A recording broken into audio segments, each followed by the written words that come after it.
bebasnya Peggy maka terjawablah semua ya apa yang memang para oknum polisi ini lakukan ya. Artinya dengan dibebaskannya Peggy juga belum mengungkap dan belum juga membuka tabir siapa sebenarnya pembunuh itu ya.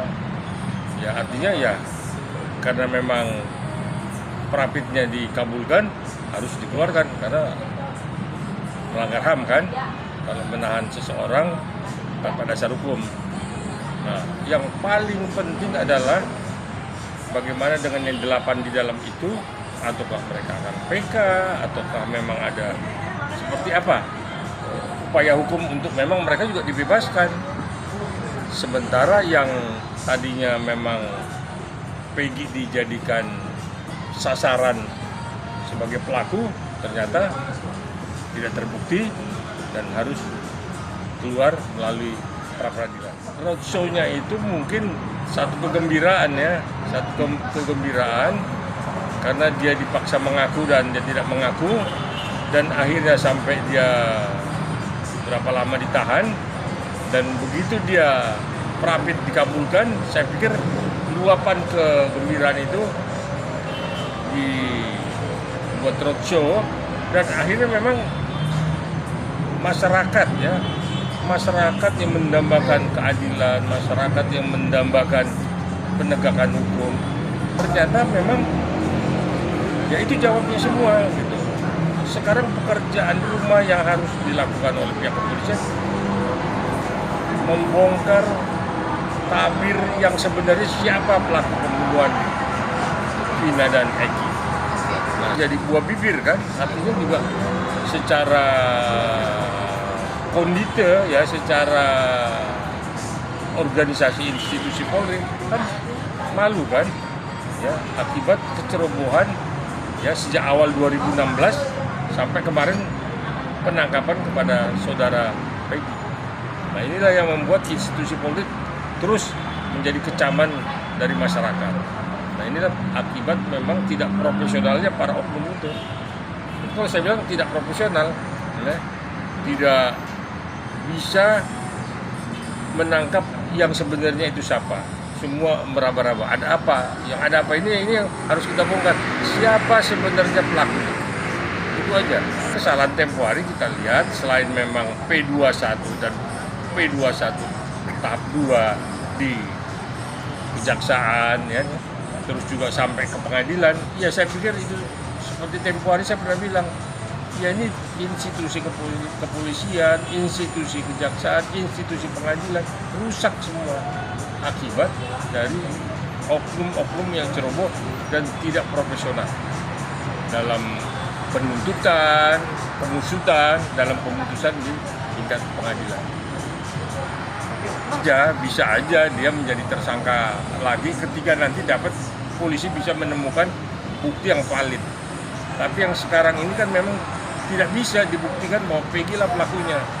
Nah, satu ketika kalau ada yang memang melihat persis segala macam dan memang Peggy pelakunya bisa, bukan tidak bisa ditangkap kembali, bisa ditangkap kembali dan dijadikan tersangka.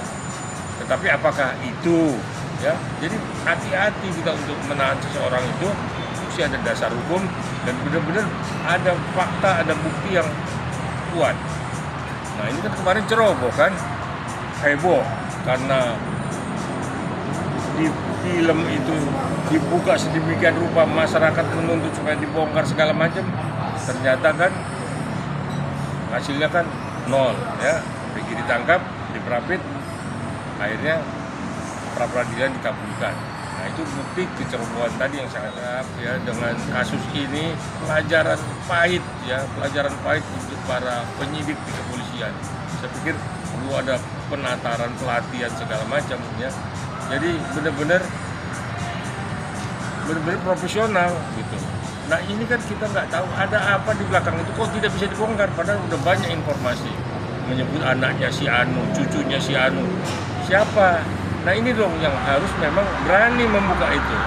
Nah di sinilah Pak Kapolri dituntut memang untuk berani menindak.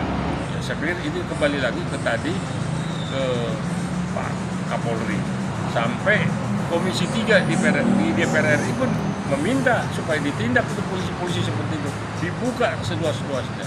Nah, artinya legislatif dalam hal ini Komisi 3 pun sampai ikut berkomentar untuk ini supaya diusut. Karena ini bukan pelanggaran kode etik lagi, artinya tidak profesional ya, dan sudah merampas hak seseorang. Dari tingkat bawah sampai tingkat atas itu ditindaklah, tidak dibiarkan dengan permintaan maaf yang disampaikan oleh Pak Kapolda, tidak, tindak ke dalam ya. Orang-orang yang memang punya jabatan untuk melakukan penyidikan segala macam tidak, karena ketidakprofesionalannya itu membuat institusi Polri terus diterpa persoalan-persoalan yang sepertinya ada yang dilindungi, sepertinya ada yang ditutupi. Itu yang memang harus Pak Kapolri bongkar habis, sampaikan ke masyarakat. Karena ini PR ya, dari 2016, 8 tahun yang lalu, sekarang terbongkar. Dalam KUHP diatur ya, ada rehabilitasi, ya, ada penggantian rehabilitasi nama baik ya, mungkin ada penggantian materi, ya itu diatur dalam KUHP. Tapi kan di kita kan nggak pernah jalan yang gitu-gituan. Ya udah, cukup dengan permintaan maaf. Inilah mudah-mudahan dengan Bapak Presiden Prabowo yang akan datang dan Mas Gibran sebagai Wakil Presiden, yang pertama kali harus dilakukan adalah penegakan hukum, baru pembenahan semua, ya, supaya memang orang-orang yang tidak profesional jangan sampai diberi jabatan ataupun diberi wewenang untuk melakukan tindakan sesuai jabatan tetapi tidak profesional di dalam ya. Mudah-mudahan dengan dilepasnya Peggy berdasarkan putusan penolakan dari